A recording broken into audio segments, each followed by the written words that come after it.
And now, Excellencies, distinguished guests, ladies and gentlemen, we proceed to a keynote address by a senior minister who has played a pivotal role in shaping Indonesia's economic and strategic policies. It is an honor to invite onto the stage the Coordinating Minister for Economic Affairs of the Republic of Indonesia to deliver his keynote address. Please welcome His Excellency Airlangga Hartarto.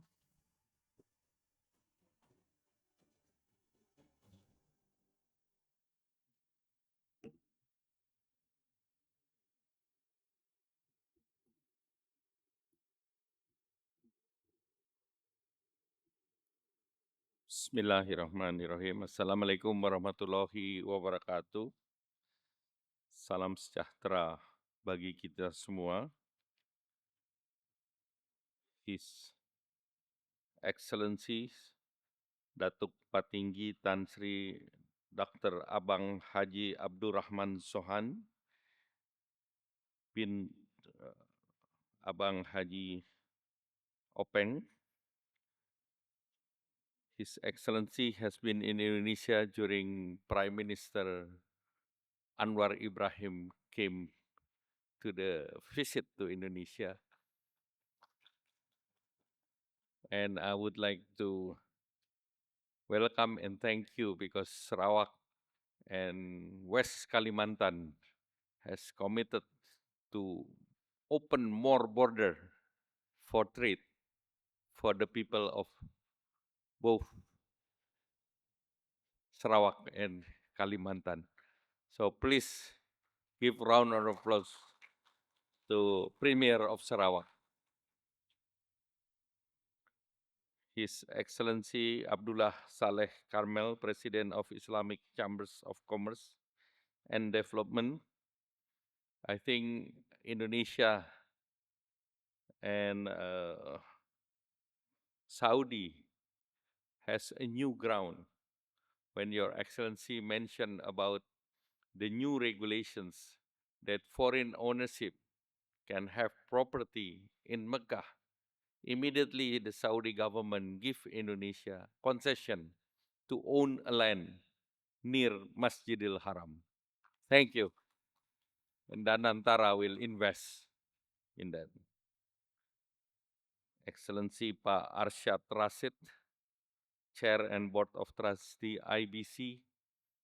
I think he has a very good presentations and speech, and the question of how.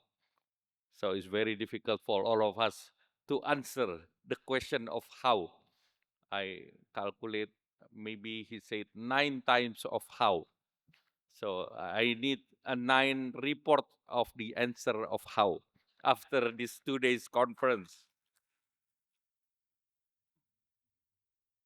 Excellency Pak Sofyan Jalil, my senior Minister of Coordinating Affairs, and also as a CEO of IBC, and then also the all board of IBC, Pak Frankie Wijaya, Pak Arif Rahman, Pak Harman Subakat, Pak Muki Hamami, Pak William Sabandar, Pak Angko Subroto, and all of the ambassadors that is attending in this. Please round of applause of our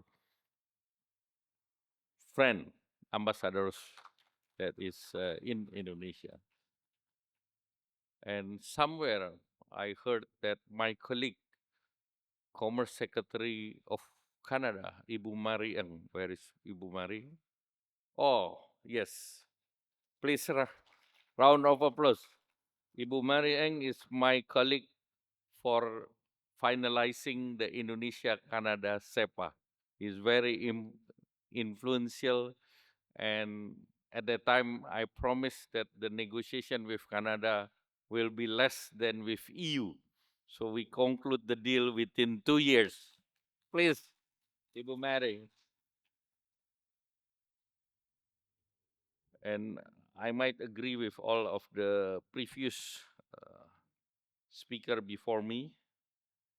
that the global situations and even during Davos is very tense because of people in Davos. Usually, we are talking about the new technology, the new economic or economic powers. But this time, most of the participants is only talking about war, Ukraine and Gaza. So, and President Prabowo has warned us, the minister, that the world is not based only on ideologies or even not about the economic ideology, capitalism versus socialism, but now the war is based on the realism. The realism is back to the philosophy of the hegemon, earlier Datu as well as His Excellency Abdullah Saleh Kamel, talking about hegemon, talking about superpower, talking about middle power. And the superpower now implement what's the philosopher of the Greeks in the past said, that the strong do what they can and the weak suffer what they must. So this is happening. So even former Secretary of State Blinken also raised this philosophy as well. So for Indonesia, that is according to the Abdullah Saleh Excellency about in the middle out power with Saudi. That is the very critical how to balance as a non-bloc countries to balance between the power. And Indonesia, now I can announce that has been finalized most of the SEPA with Canada, with EU, with Eurasia, with EAEU, and also we are in the process of finalizing our trade with US. And I think our president has been very active in geopolitics, and of course, it's helped ASEAN to be one of the region.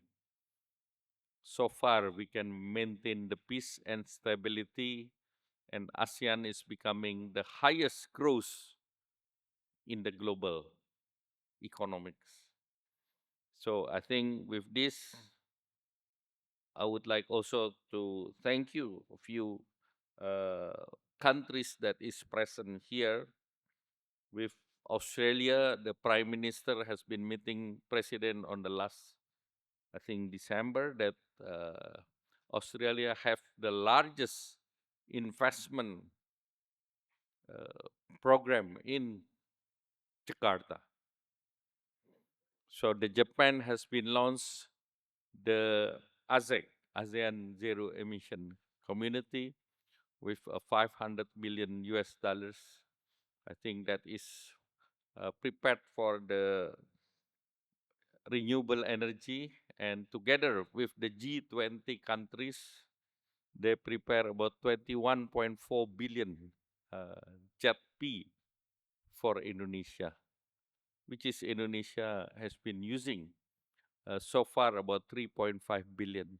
So there is many more billion, Pak Arsyad, to be invest in Indonesia. This is already in the pipeline. And former Pak Arsyad masih ya, your Cirebon power is on the list as well. 600 megawatt.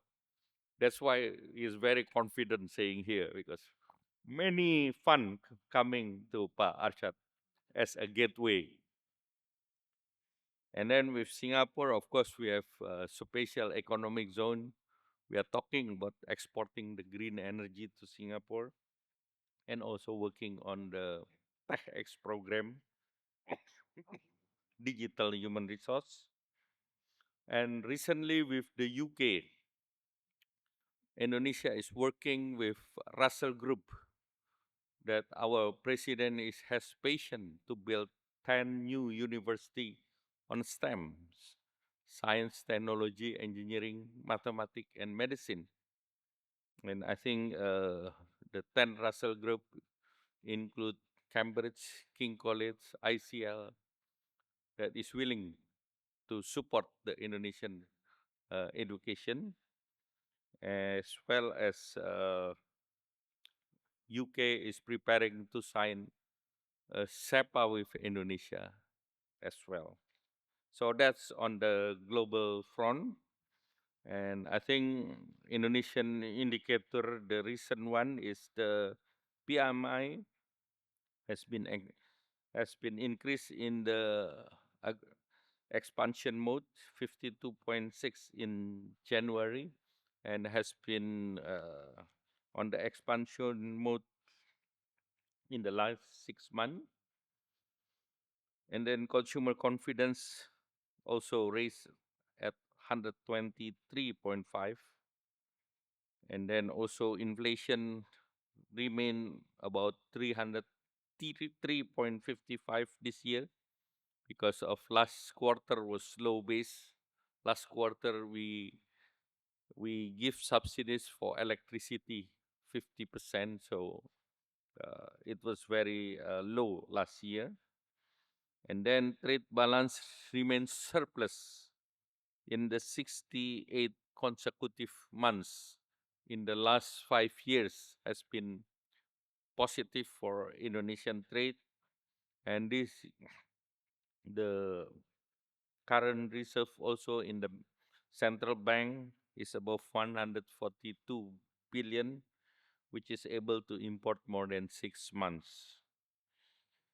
And then Indonesia just recently announced the capital market reform, which the agenda is concentrating on four pillars: liquidity, transparency, governance, and enforcement. And as of today, I think this morning, the capital market has been back to the green zone. So I think that's a positive response from the market.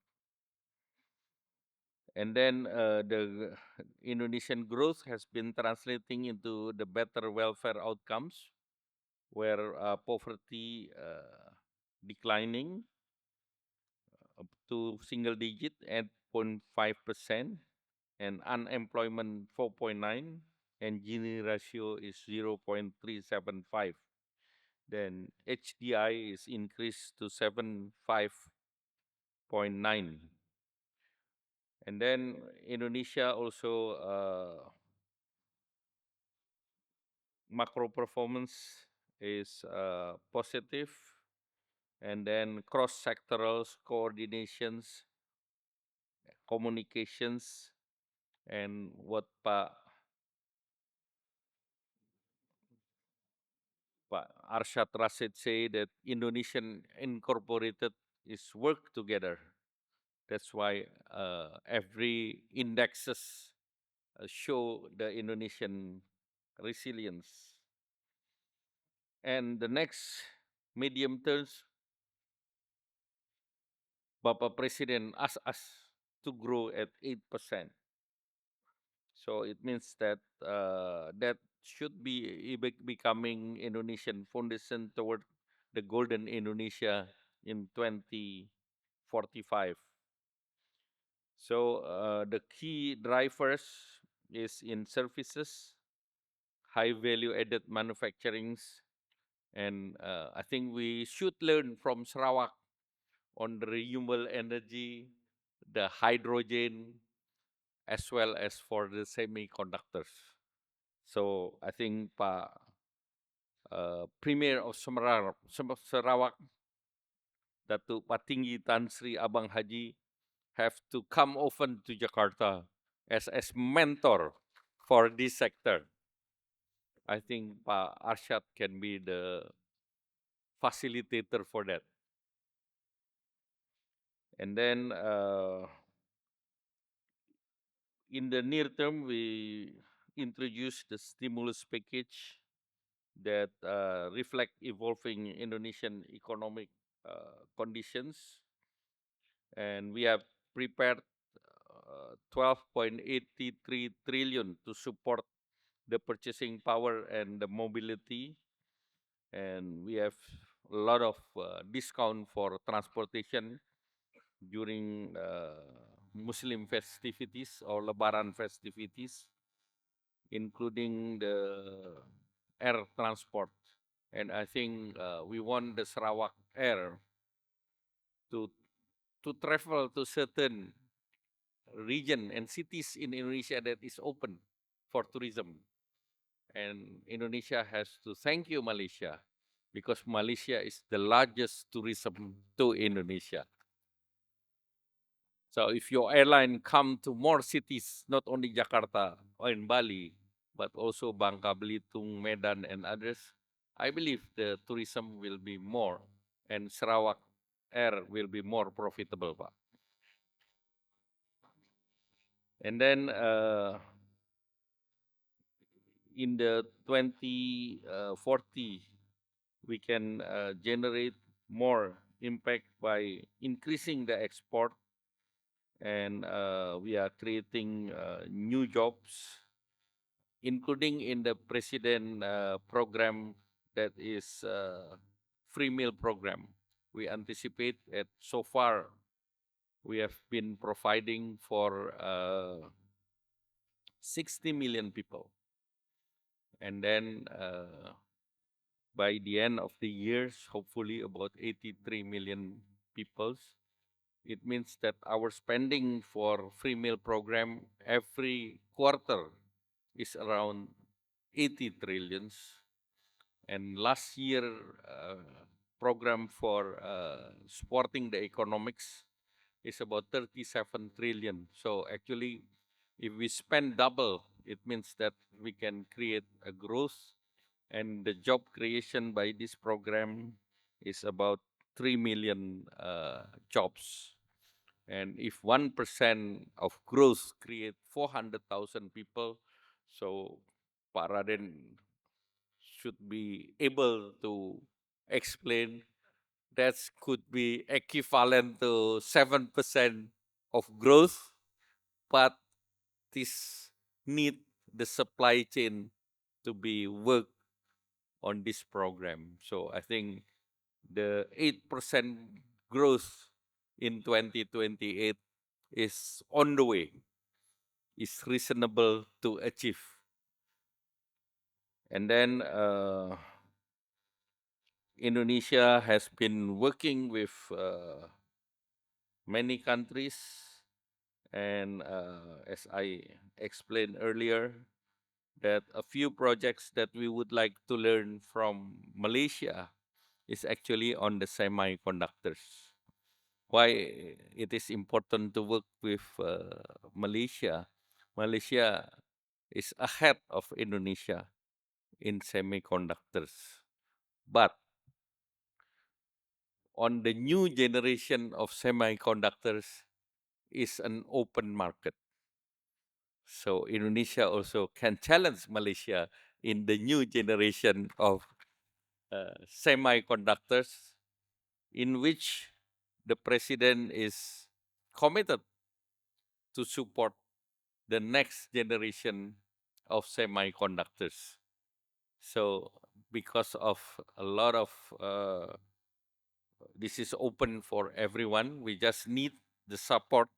That if we see the chart, Malaysia is working for the second phase, which Korea is first phase. So the third phase is open for anyone.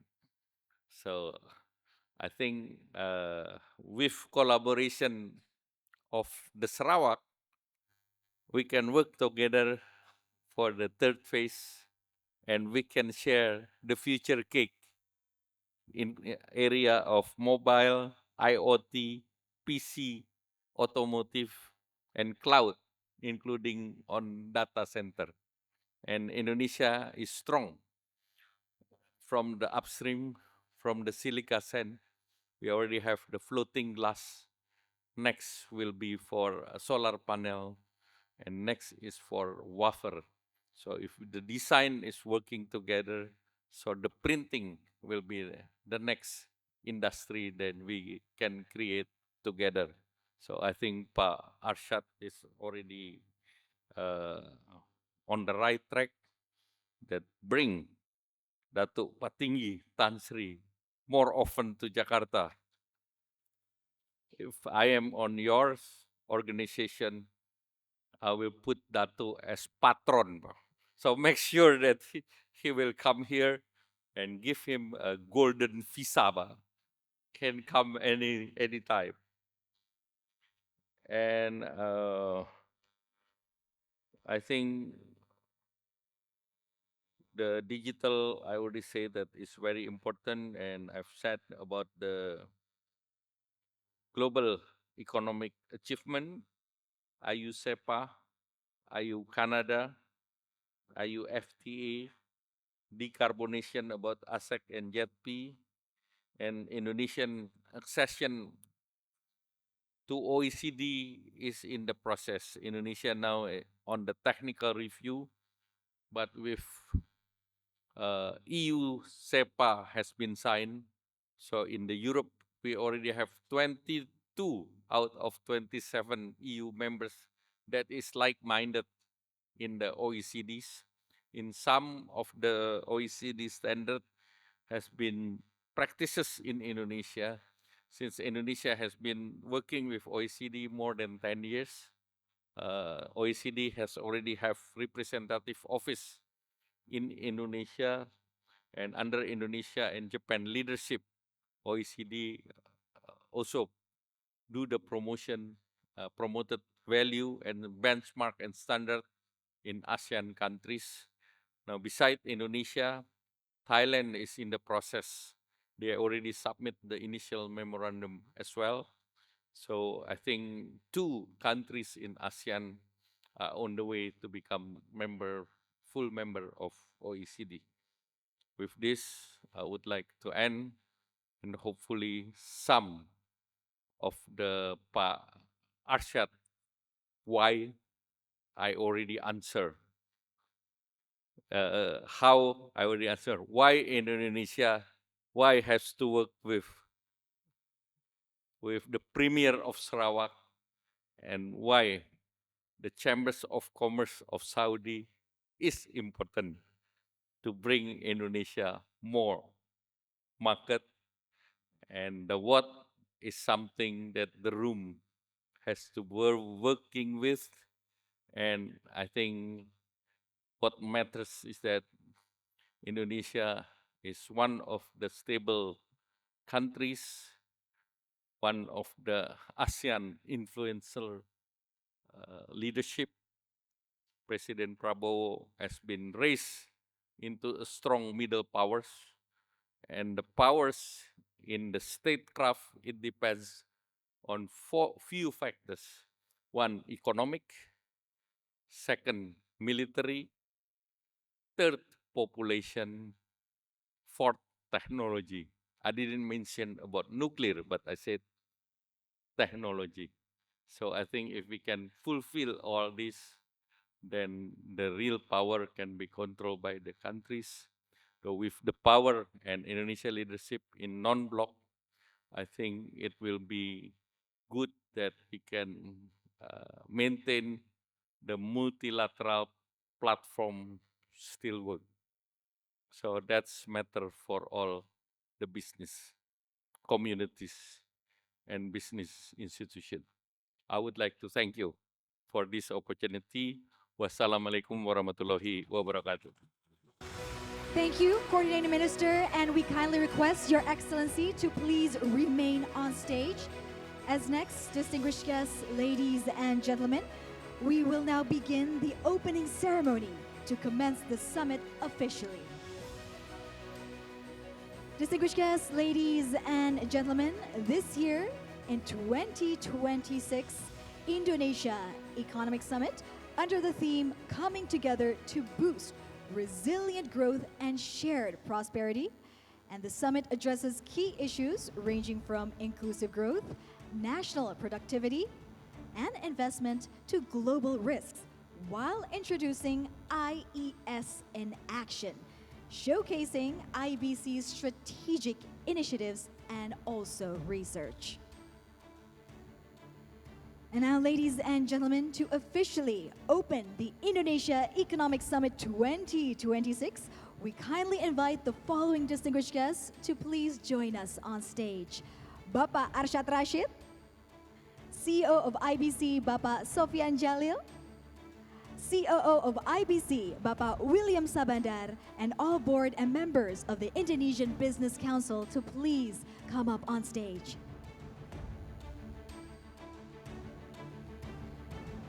And we also kindly invite our distinguished leaders. Yang amat berhormat Datuk Patinggi Tan Sri Dr. Abang Haji Abdul Rahman Zohari bin Tun Datuk Abang Haji Openg, Premier of Sarawak, and His Excellency Abdullah Saleh Kamel, the President of the Islamic Chamber of Commerce and Development and Chairman of the Federation of Saudi Chambers of Commerce.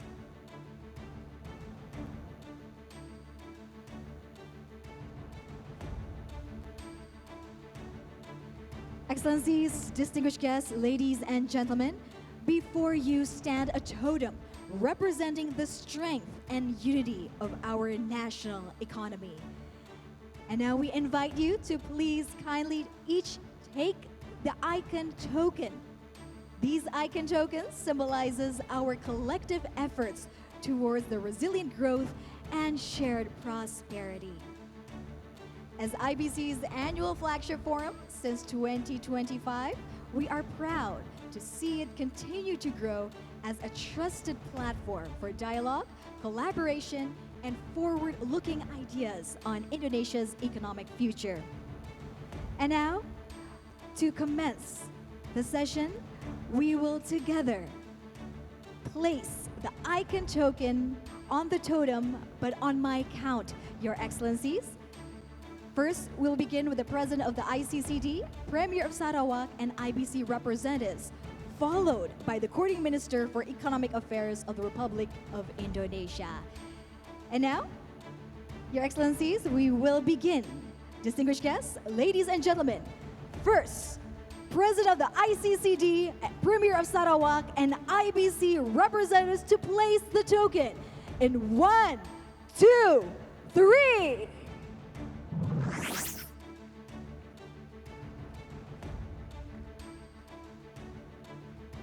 And now the Coordinating Minister for Economic Affairs to place the final token. Please give a round of applause, ladies and gentlemen.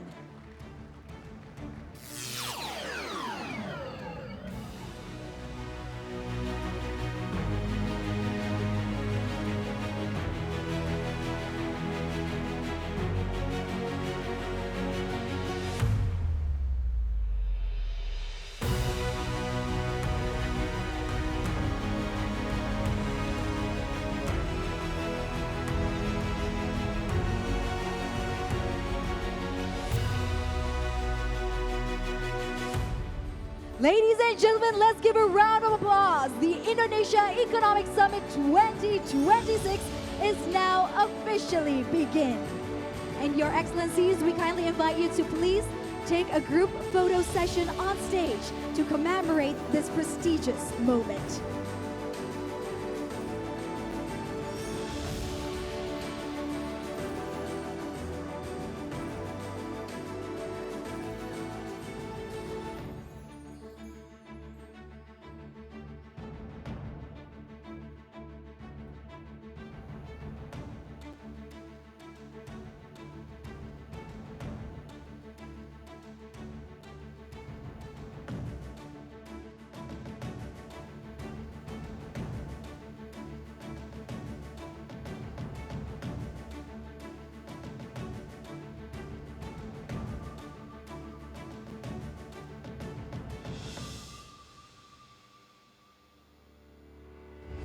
Please give her applause once again, ladies and gentlemen. Thank you, Your Excellencies. You may now return to your seats as the